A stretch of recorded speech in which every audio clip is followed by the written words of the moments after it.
Halo, selamat bertemu kembali dengan saya. Mudah-mudahan kita semua dalam keadaan sehat walafiat dan bersiap menerima ilmu yang sebentar lagi akan segera saya sampaikan adalah merupakan lanjutan dari pelajaran bahasa Jerman yang sudah kita mulai di banyak episode yang lalu karena kita sekarang sudah menginjak di video nomor 51.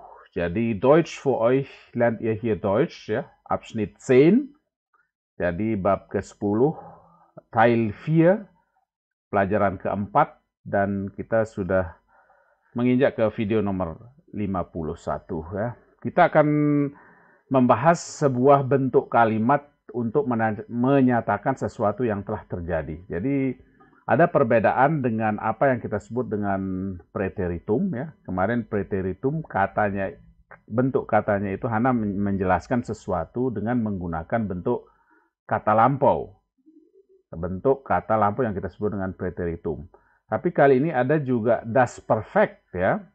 Das perfect ini mirip ya, cuma kita itu menjelaskan dengan kalimat ini kalau peristiwa itu lebih ditonjolkan kalau peristiwa itu sudah terjadi. Misalnya saya sudah pergi, kalau dalam bahasa Indonesia, saya sudah pergi kemarin ke Jakarta, saya sudah pergi kemarin ke Surabaya, saya sudah belajar kemarin, saya sudah bertemu dengan mereka kemarin. Nah, kira-kira contoh pendeknya seperti itu. Untuk jelasnya kita langsung melihat pokok pembahasan ya. Dari pembahasan kita malam ini yang kita beri judul atau pokok pembahasan yang kita sebut dengan das perfect ya. Das perfect ya. Kita lihat, kita awali dengan sebuah bagian pertama yang saya sebut dengan Teil 1 ya, di part 1 ya, bagian pertama ya. Kita mulai dengan beberapa kalimat awal. Das Verb ist schwach ya. Di sini kita mempelajari kembali sedikit mengenai verb ya. Kita sudah pernah belajar di episode yang lalu apa yang kita sebut dengan schwache Verben, starke Verben. Tentu saja ini tidak jauh berbeda ya dengan pembagian kata, bagaimana bentuk kata antara schwache Verben atau kata kerja lemah dan starke Verben atau kata kerja kuat ya, atau kata kerja keras ya. Kita boleh memakai istilah yang mana aja, kuat atau keras ya. Yang jelas ini adalah pembagian jenis kata kerja yang kita sebut dengan kata kerja lemah, schwache Verben, dan kata kerja stark, ya, starke Verben, atau kata kerja kuat. Ya. Das Verb ist schwach, nah, kata-kata yang digunakan di sini adalah jenis kata kerja lemah. Ya. Kita lihat beberapa kalimat ya, kalimat-kalimatnya. Ich habe ein Buch gekauft. Ya. Inilah bentuk yang kita sebut dengan das perfect. Ya. Saya sudah membeli buku ya. Sudah ini habe atau haben ini adalah bentuk yang kita gunakan untuk menyatakan kalau sesuatu itu sudah dilakukan ya. Misalnya ich habe ein Buch gekauft ya. Saya sudah membeli buku. Ini artinya habe ini menunjukkan kita sudah. Ya. Kalau dalam bahasa Inggris I have bought a book ya. Jadi bentuk bagaimana kita membuat sebuah kalimat untuk menceritakan sesuatu itu sudah terjadi. Dalam hal ini kalau di sini saya sudah membeli buku. Dan bentuk particip perfect. Bentuk ini kita sebut dengan particip perfect. Tapi Anda tidak usah terlalu bercabang pikiran ya. Sekarang katakanlah kita sedang belajar mengenai das perfect ya. Jadi bentuk kalimat das perfect ini adalah sekali lagi kalimat yang kita gunakan untuk menceritakan sesuatu yang sudah dilakukan atau sudah terjadi. Dalam hal ini misalnya saya sudah membeli buku. Dalam hal ini sudah ini yang menjadi pokok pembahasan karena hal itu dinyatakan dengan menggunakan haben. Dalam hal ini tentu saja harus mengikuti konjugasi kalimat yang konjugasi kata kerja yang diikutinya atau konjugasi kata kerja itu harus sesuai dengan aturan dengan subjek apa atau personal pronomen apa yang diikutinya. Ich habe, hat, dan sebagainya. Ich habe, hat, kemudian du hast, dan sebagainya ya. bentuknya dalam bentuk present ya, bentuk sekarang ya. Tapi itu adalah untuk menceritakan sesuatu itu sudah terjadi atau sudah dilakukan ya. Hat die Tür zugemacht ya. Dia sudah menutup pintu itu. Dia laki-laki, hat die Tür zugemacht ya. Zumachen ya. Sudah menutup ya. Ini adalah kata kerja yang kita sebut dengan trennbares Verb ya, atau kata kerja yang dipisah ya. Kita lihat bentuknya, asalnya adalah zu machen. Jika tidak ada hat di sini, dia akan berbunyi macht die Tür zu ya. Dan ini karena ini sudah menjadi perfect, maka dia menjadi hat die Tür zugemacht ya. Contoh selanjutnya, hat seinen Sohn besucht ya. Hat seinen Sohn besucht ya. Jadi dia sudah mengunjungi anaknya ya. Dia sudah mengunjungi anaknya. Hat seinen Sohn besucht ya. Kita lihat beberapa perbedaan. Ini ada ge berasal dari kaufen, kemudian menjadi gekauft ya, sudah membeli ya.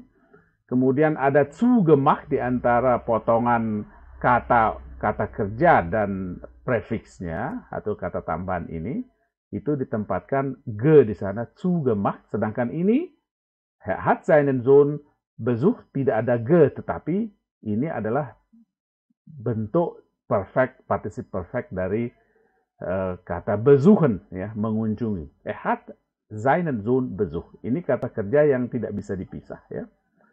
Ya, meskipun kelihatan ada terdiri dari prefiks dan kata kerja, tetapi ini bukanlah jenis kata kerja yang bisa dipisah. Karena itu dia berbunyi besucht. Hat seinen Sohn besucht ya.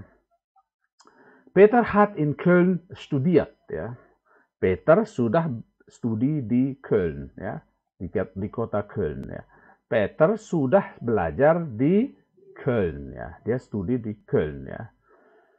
Jadi sama dengan yang di atas, akhirannya dia tidak menggunakan ge, hanya berakhiran t di sana. Studiert ya. Hat in Köln studiert. Tentu saja kalau kita belum menyelaminya kelihatan sulit dan complicated, tetapi sabar saja, nanti lama-kelamaan Anda akan bisa memahami, bahkan Anda akan bisa secara otomatis ya mengkonjugasikan kata kerja itu, karena semakin biasa Anda membaca teks ya atau menggunakan bahasa ini, tentunya kita akan secara otomatis bisa mengkonjugasikan sesuai dengan aturannya ya. Nah, kita hanya perlu membiasakan diri saja. Demikian untuk apa yang dalam hal kita belajar bahasa asing, kita hanya perlu membiasakan diri. Semakin sering kita membaca, menelaah kalimat-kalimat dalam bahasa yang kita pelajari itu atau bahasa asing yang kita pelajari, tentu saja kita akan semakin biasa ya. Sedangkan yang berikutnya adalah das Verb ist stark ya. Jadi ini termasuk kata kerja kuat ya, atau kata kerja keras ya. Yang ini schwache Verben ya. Yang ini starke Verben. Lihat contohnya ya. Sie haben das Geld gefunden ya. Dia sudah menemukan uang itu. Sie haben atau Anda sudah menemukan uang itu. Sie haben das Geld gefunden ya. G ini berasal dari finden ya, tapi karena ini bentuk adalah termasuk kata kerja kuat, maka dia sudah sangat berubah dengan apa yang terjadi atau apa yang diaturkan tidak sesuai dengan aturan yang diterapkan dalam kata kerja yang kita sebut dengan kata kerja lemah ya. Sie haben das Geld gefunden ya. Kemudian hat mich eingeladen ya. Ini juga kata kerja kuat yang trennbar ya. Eingeladen, hat mich eingeladen, dia telah menraktir saya, dia sudah mengundang saya ya. Jadi einladen ini bisa digunakan untuk atau bisa diartikan mentraktir ya. Jadi dia atau mengundang ya, mengundang saya datang dan sebagainya. Hat mich eingeladen ya. Dia sudah mengundang saya. Hat das Wort nicht verstanden ya. Ini asalnya adalah verstehen ya. Hat das Wort nicht verstanden ya. Asalnya kalau tidak ada hat di sini, versteht das Wort nicht ya. Dia tidak memahami kata itu ya. Jadi dia kurang paham dengan kata itu. Jadi dalam bentuk perfectnya adalah hat das Wort nicht verstanden. Ya. Baik, kita lihat penjelasan selanjutnya. Tentu saja kita akan membanding-bandingkan dalam bentuk infinitif, ya, kemudian particip perfectnya. Itu yang kita sebut dengan particip perfect, ya. Jika kita diminta untuk menyebutkan apa bentuk particip perfectnya, yang hanya ini saja, ya. Sedangkan kalau disebut lengkap, maka kalau dikatakan bagaimana bentuk perfectnya, maka kita harus membentuk kalimat ini dengan menggunakan haben, ya.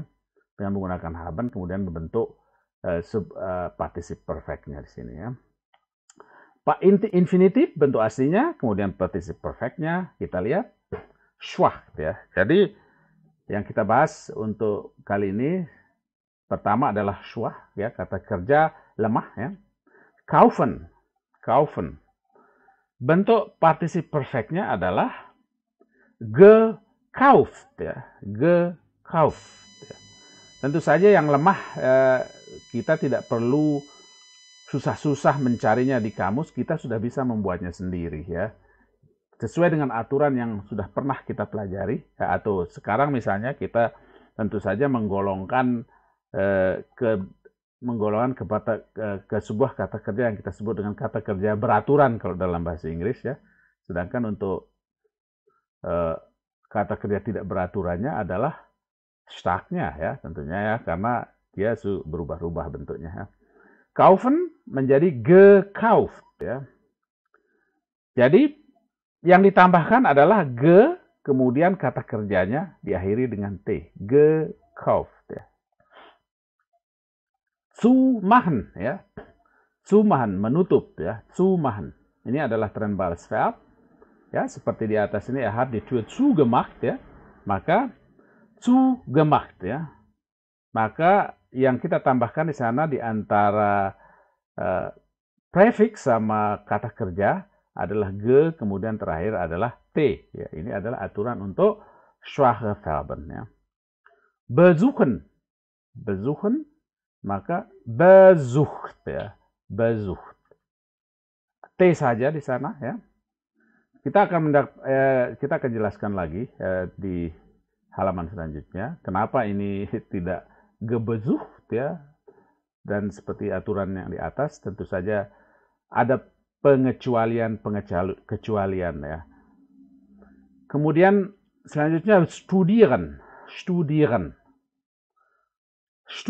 ya. Jadi sama studiert dengan di atas besucht, ya, tidak ditambahkan tetapi t di belakang, studiert, ya.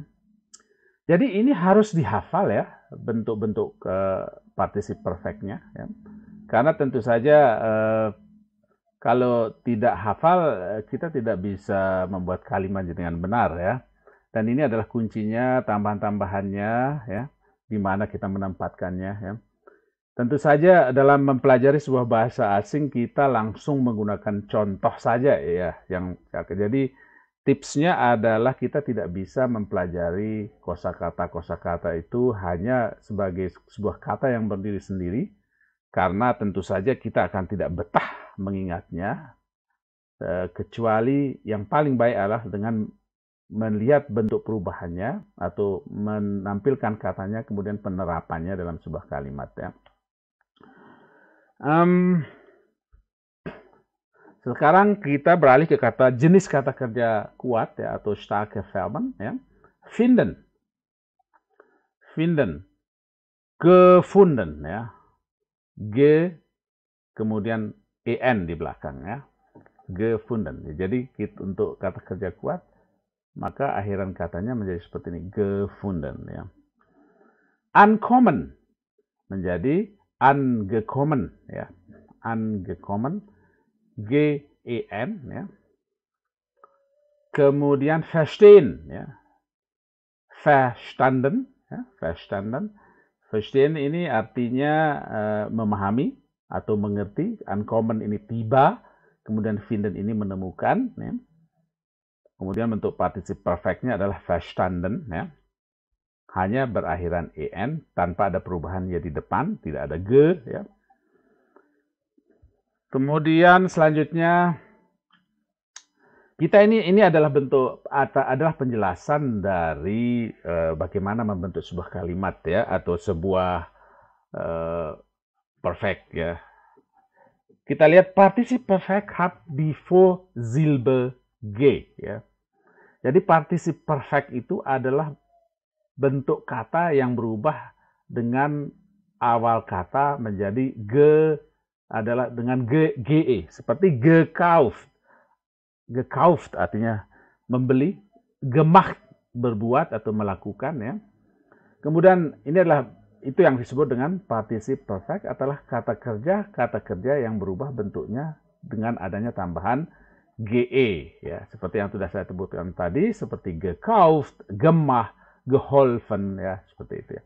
Die Verben wie zumachen, einladen sind trennbar ya. Kata-kata trennbar seperti zumachen, einladen ya. Seperti ini tentunya banyak yang seperti ini yang kita sebut dengan trennbar Verben. Tentunya nanti kita akan menemukannya di pekerjaan contoh-contoh ya. Ge steht zwischen Vorsilbe und Verb ya. Ge itu berdiri atau diletakkan antara Vorsilbe dari suku kata pertama atau prefix dan kata kerja. Jadi antara zu dan machen, antara ein dan laden. Ya. Jadi di sini sengaja kita tebalkan di mana pemisahannya. Ya. Ausnahmen, die Vorsilbe, ini pengecualian. Die Vorsilbe ge haben nicht. Ya. Jadi Vorsilbe suku pertama tidak akan ditempatkan. G tidak akan ditempatkan di suku pertama, kecuali di kata-kata besuchen, verstehen, atau kata-kata yang berjenis kata yang tidak bisa dipisah. Ya, untrennbares Verb ya. Itu yang pertama, yang A. Sedangkan yang kedua adalah kata-kata yang berakhiran ieren. Misalnya studieren. Ya. Misalnya belajar, studieren. Jadi pengecualian untuk kata kerja schwach ya, tidak ada G, tambahan G, baik di depan ataupun di antara suku kata pertama dan kata kerja, tidak ada penambahan G. Seperti besuchen, verstehen, ya, atau kata kerja yang untrennbar, dan kata-kata yang berakhiran ieren, seperti studieren. Ya. Kita lihat selanjutnya. Die Verben kaufen, besuchen, zumachen und so weiter sind schwach ya. Jadi kata kerja seperti kaufen, membeli, besuchen, mengunjungi, zumachen, ini adalah bentuk kata kerja lemah ya, atau schwache Verben. Das Partizip Perfekt hat die Endung T ya. Jadi akhir dari sebuah kata kerja, akhir konjugasi dari sebuah kata kerja lemah adalah T. Tidak seperti gefunden, kita tidak seperti eingeladen, seperti contoh yang tadi itu ya, seperti yang artinya mengundang itu, dia hanya berakhiran T ya. Nanti kita akan lebih jelaskan lagi, akan menjadi lebih jelas lagi setelah kita mengerjakan contoh-contoh ya. Die Verben finden, ankommen, verstehen und so weiter sind stark ya. Jadi jenis-jenis kata kerja ini finden, kemudian ankommen, verstehen, dan seterusnya adalah bentuk kata kerja kuat ya. Partizip perfectnya akan memiliki akhiran n ya. Seperti di sini misalnya finden, maka partizip perfectnya menjadi gefunden ya. Yang ini juga angekommen, yang ini verstanden. Jadi ada akhiran en di belakang. Die Verben ändern oft den Vokal und die Konsonanten ya. Suka terjadi perubahan di vokal dan konsonan. Ya, misalnya yang konsonan adalah verstehen ya, menjadi verstanden ya. Jadi akhirannya en ada tetap en, dan kemudian perubahan bunyi di konsonan adalah di verstanden ya. Uncommon tetap tidak ada perubahan di konsonan ya. Gefunden ya, tidak ada perubahan. Yang perubahan hanya di verstehen, verstanden ya. Dan tentu saja di kesempatan berikutnya kita akan menemukan juga ya. Kalau contoh kata kerja yang lainnya. Schwache Verben ya. Kita lihat ya. Beispiele ya, Beispiele. Contoh-contohnya untuk schwache Verben. Er hat arbeiten, bekerja. Hat gearbeitet, ya. Dia sudah bekerja, ya. Schwache Verben. Gearbeitet. Kita lihat ya, Verben, kaufen, besuchen, schwach. Termasuk kata kerja schwach, ya. Maka akhirannya adalah T, gearbeitet, ya. Antworten, hat geantwortet, ya. Lernen, hat gelernt. Üben, hat geübt. Diktieren, hat diktiert. Erklären, hat erklärt. Ya. Danken, hat gedankt. Ya. Jadi bekerja, menjawab, lernen, belajar, üben, berlatih, diktieren, mendikte, erklären, menjelaskan, danken, berterima kasih. Ya. Untuk selanjutnya yang untrennbares Verb akan menjadi verbessern, memperbaiki, hat verbessert. Ya. Wiederholen, hat wiederholt. Ya. Memang ini kelihatannya sepintas ini adalah bentuk kata kerja trennbar, tetapi kata kerja ini untrennbar. Jadi wiederholen ini tidak perlu dipisah, ya, karena bukan termasuk kata kerja yang trennbar atau kata kerja yang bisa dipisah, ya. Maka untuk membuat partisip perfectnya adalah wiederholt, bukan wieder geholt, ya. Memang ada holen, terdiri dari holen dan wieder, tetapi ini bukan termasuk kata kerja yang bisa dipisah, ya. Kaufen, hat gekauft, ya. Kosten, hat gekostet, ya. Hat gekostet. Ablehnen, hat abgelehnt, ya. Kosten, harga, kaufen, membeli, ya. Wiederholen, mengulang, verbessern, memperbaiki. Ablehnen, menolak, hat abgelehnt, ya. Erreichen, hat erreicht, ya. Dia sudah meraihnya. Hat erreicht, hat titik-titik erreicht. Tentunya ada di titik-titik ini tentunya ada kalimat yang kita hilangkan, ya, biar tidak pemborosan waktu, maka kita bikin titik-titik. Maka nanti di dalam contoh-contoh tentunya kita akan melihat bagaimana apa isi titik-titik ini dengan banyak variasi, ya. Erreichen, hat erreicht, ya. Studieren, hat studiert, ya. Belajar, dia sudah belajar. Ini schwache Verben, ya. Selanjutnya besuchen, hat besucht, ya. Dia sudah mengunjungi. Misalnya yang tadi itu adalah dia sudah mengunjungi anaknya, hat seinen Sohn besucht. Dia sudah mengunjungi anak laki-lakinya. Frühstücken, hat gefrühstückt, ya. Ya, tentu saja kita harus menghafal, sering-sering membaca sehingga kita mengerti bentuk-bentuknya. Tentu saja frühstücken ini kita tidak menyangka di awalnya kalau ini bisa ditambah dengan ge di sana, ya. Ternyata hat gefrühstückt, dia sudah sarapan, ya. Gratulieren, hat gratuliert, ya. Dia sudah menyelamati, dia sudah menyalami atau menyelamatkan, bukan menyelamatkan, ya, tapi menyelamati, maaf, ya. Dia sudah menyelamat. Ich gratuliere Ihnen zum Geburtstag atau ich gratuliere dir zum Geburtstag. Saya mengucapkan selamat ulang tahun kepada Anda atau kepada kamu, ya. Sekarang stark atau starke Verben, ya. Beispiele, contoh-contoh, ya. Stehen, hat gestanden, ya. Ya, sudah berdiri, ya. Verstehen, hat verstanden, hat verstanden. Ada perubahan di vokal dan konsonan, ya. Dari stehen menjadi gestanden, verstehen menjadi verstanden, ya. Aufstehen, ist aufgestanden, ya. Ist aufgestanden. Dia sudah berdiri, ya. Kommen, ist gekommen. Dia sudah datang. Ist gekommen, ya. Bekommen, hat bekommen. Hat titik-titik bekommen. Dia sudah mendapatkan, ya. Contoh lainnya adalah ankommen, ist angekommen, ya. Dia sudah datang. Wiederkommen, ist wiedergekommen, ya. Ist wiedergekommen. Finden, hat gefunden. Hat sein Buch gefunden. Dia sudah menemukan bukunya. Hat seinen Vater gefunden. Dia sudah menemukan bapaknya, ya. Finden jadi gefunden.